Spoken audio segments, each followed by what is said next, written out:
I grew up in a small coastal town where fog wasn't just weather, it was a warning. The locals had a rule: never walk the cliffs after dark, especially when the sea mist rolled in.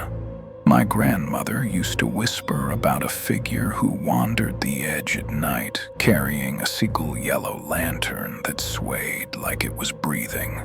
They called him the Lantern Man, a name spoken only in low tones, usually followed by the sign of the cross. I didn't believe in stories back then, but I do now. I was 17 when I saw him. It was early October, and a storm had just passed. The fog was so thick it felt like cotton pressed against my face. I was biking home when I spotted a shape by the cliffs, tall, still, facing the ocean. What I noticed first wasn't the figure, but the light. A lantern glow, soft and old, almost like candlelight.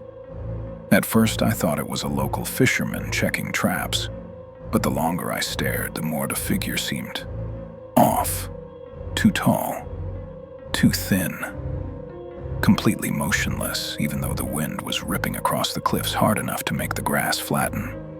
Then the lantern swung, slow, deliberate, back and forth, as if it knew I was watching.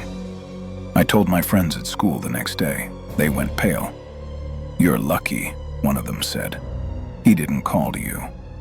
I laughed it off, but the comment stuck in my head. Call to me? What did that even mean? 3 nights later, I learned exactly what it meant. I woke around 2:30 a.m. to a faint, rhythmic tapping on my bedroom window.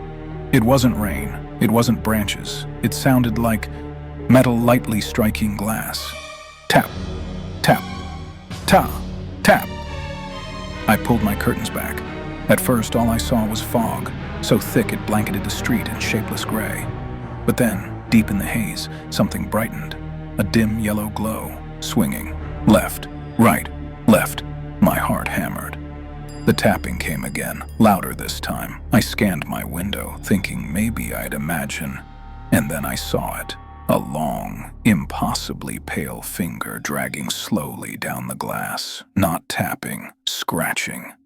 I stumbled back, terrified, and in the faint lantern glow outside, the outline of a tall, thin figure became clearer.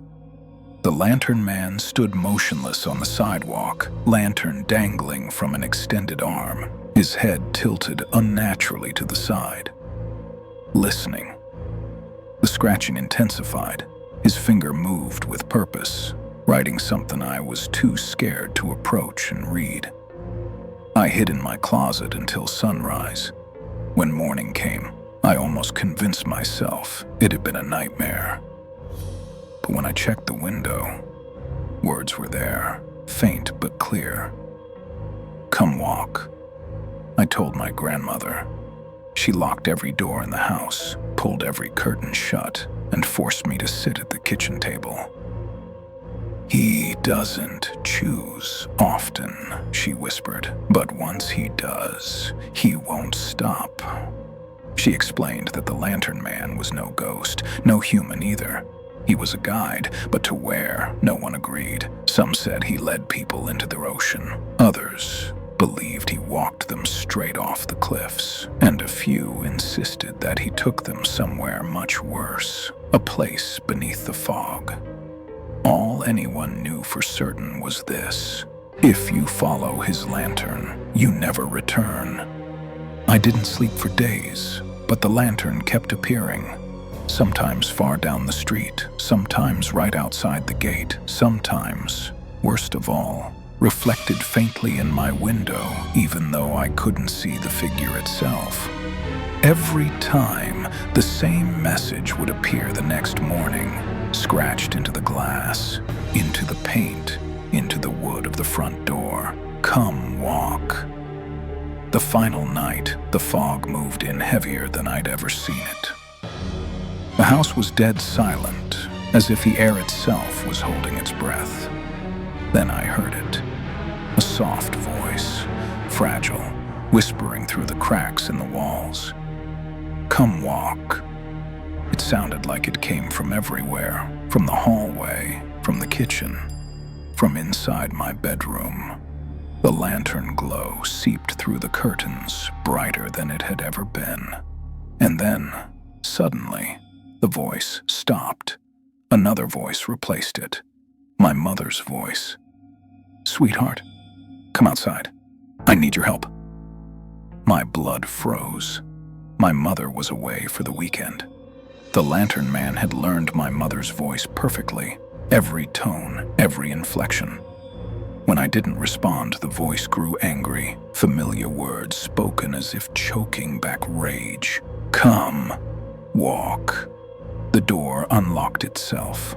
I ran, out the back, into the woods. I didn't look behind me once, but I heard the lantern clanging, the light flickering, and the dragging of long steps following close behind. I survived only because the sun rose, and when sunlight hit the fog, the lantern glow blinked out like a dying ember. Some say the lantern man can't cross into daylight. Others say he just prefers the hunt in darkness. Either way, he stopped pursuing me. For now. That was 3 years ago. I moved far inland, far from the cliffs and the fog. I thought I was safe. But this morning, when I opened my curtains, there was a faint yellow glow at the far end of my street, swinging left, right, left, and scratched into my bedroom window, faint but fresh. "You still owe me a walk."